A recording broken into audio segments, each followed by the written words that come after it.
हमारी ज़िंदगी छोटे छोटे समय के भागों में बटी हुई है। हमारी ज़िंदगी में कई दिन, कई घंटे, कई मिनट और कई सेकंड होते हैं, परंतु कुछ लोग इसी समय में उस मुकाम को हासिल कर जाते हैं जिसकी उन्हें चाह होती है। वे समय का सदुपयोग करते हैं और अपने जीवन में सफल हो जाते हैं। अब मैं आपको एक कहानी सुनाऊंगा जो समय के बारे में है कि कैसे एक आदमी समय को बर्बाद करता है और समय उसको बर्बाद कर देता है।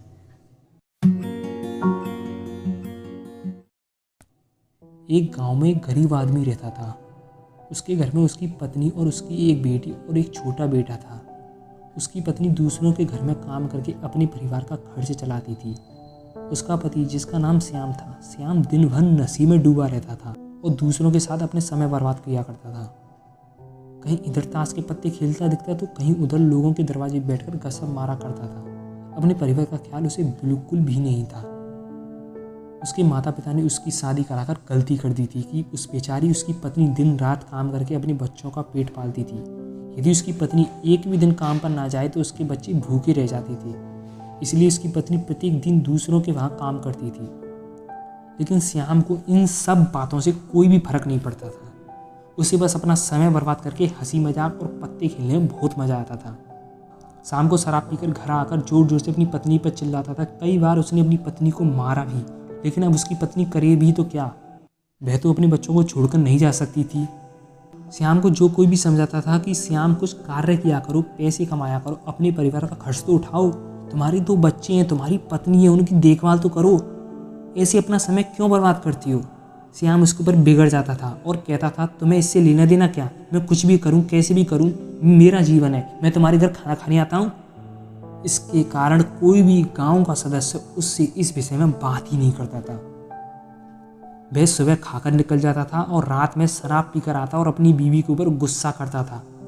ऐसे ही कुछ दिनों तक चलता रहा। कुछ दिनों बाद संसार में एक ऐसी बीमारी ने जन्म लिया जो मानव जाति के लिए अत्यधिक खतरनाक थी। चारों तरफ उस बीमारी का कहर था।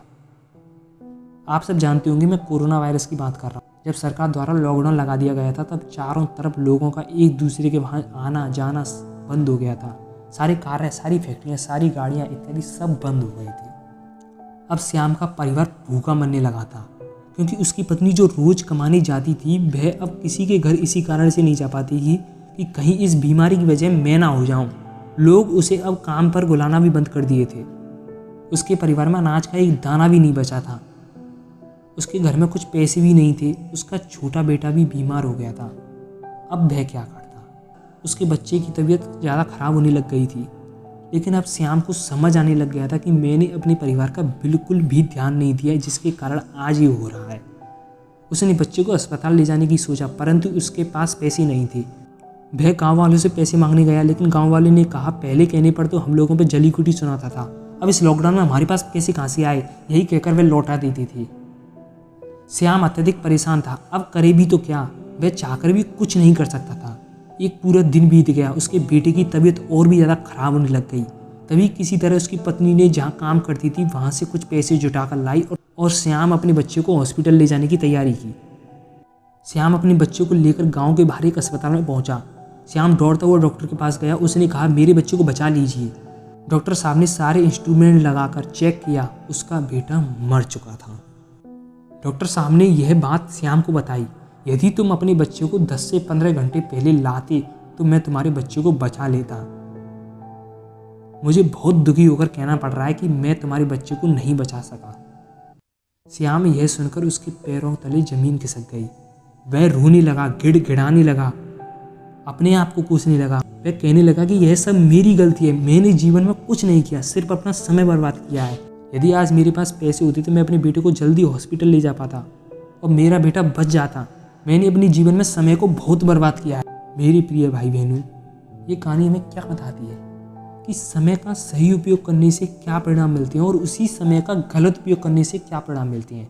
मेरे भाई बहनों, मैं आपसे विनती करता हूँ कि अपने जीवन में ज़्यादा बड़े लक्ष्य नहीं रखें, सिर्फ छोटे छोटे काम में बिजी रहें, क्योंकि आप छोटे छोटे काम में बिजी रहेंगे तभी आप बड़े बन पाएंगे। अपने समय का पूरा सदुपयोग करें, हर वक्त बिजी रहें, क्योंकि समय बीत जाने पर कदर की जाए तो वह कदर नहीं, अफसोस कहलाता है।